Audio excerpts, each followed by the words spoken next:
ये 1960 की दहाई की बात है, जब पाकिस्तान के शुमाल मगरबी इलाके में खैबर पख्तूनख्वा के शहर डेरा इस्माइल खान में एक इंतहाई सख्त सिक्योरिटी वाली मरकजी जेल थी। इस जेल का नाम था कोटली जेल, जो दरियाए सिंध के किनारे एक छोटे से टापी नुमा जजीरे पर बनी हुई थी। लोग इसे पत्थर की जेल कहते थे, क्योंकि इसकी दीवारें पत्थर और कंक्रीट की ऐसी मोटी थीं कि कोई ख्वाब में भी न सोच सकता था कि कोई यहाँ से भाग सकता है। सर्दियों में दरियाए सिंध का पानी इतना तेज और ठंडा होता था कि कोई भी शख्स चंद मिनटों में ही डूब जाता या जम जाता। जेल के आसपास गार्ड्स, लाइट्स, कुत्ते और बार्ब्ड वायर की तारों का जाल था।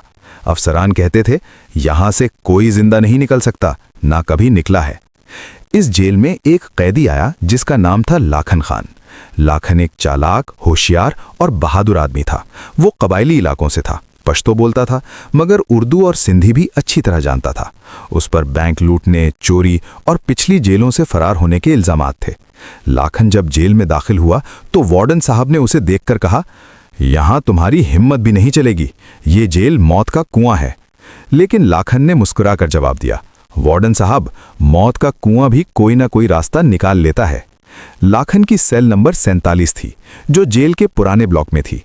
सेल की दीवार में एक छोटी सी वेंटिलेशन ग्रिल थी, जिसके आसपास का कंक्रीट पुराना और कमजोर था। लाखन ने पहले दिन ही नोटिस किया कि ग्रिल के पीछे दीवार में हल्का सा सुराख बन सकता है। वो चुपके से काम शुरू कर दिया।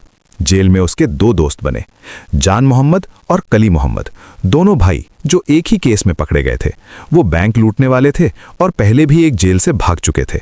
दोनों लंबे, मजबूत और बहुत वफादार थे। एक और कैदी चार्ली बुट था, जो पहले उनका साथी था मगर डरपोक था। लाखन ने प्लान बनाया। पहला कदम, दीवार में सुराख करना। वो जेल के खाने के वक्त चम्मच छुपा लेता। चम्मचों को आपस में जोड़कर एक छोटा सा औजार बना लिया। रात को जब लाइट्स बंद हो जाती तो वो घंटों दीवार खुरचता रहता। मिट्टी और कंक्रीट के टुकड़ों को टॉयलेट में बहा देता। कई महीनों बाद चारों सेलों में ग्रिल के पीछे तकरीबन 8 बाई 10 इंच का सुराख हो गया। वो इस सुराख से निकलकर सेल ब्लॉक के पीछे वाले तंग कॉरिडोर में पहुंच जाते, जहां से छत तक जाना था। दूसरा कदम, डमी सर बनाना। लाखन ने सोचा कि अगर बिस्तर पर सर न हो तो गार्ड को शक हो जाएगा। उन्होंने अखबार, साबुन, गोंद और बालों जो जेल के बार्बर शॉप से इकट्ठे किए 3 जाली सर बनाए। ये सर बिल्कुल असली जैसे लगते थे, आंखें खुली, चेहरा कदरे झुका हुआ। रात को बिस्तर पर रख दें तो गार्ड चेक करते वक्त समझ जाता कि कैदी सो रहे हैं। तीसरा कदम, बेड़ा बनाना। वो जानते थे कि दरियाए सिंध उबूर करना है तो कुछ तैरने वाला चाहिए। उन्होंने जेल की वर्कशॉप से पुराने बारिश के कोट चोरी किए, जो सफाई के काम में इस्तेमाल होते थे।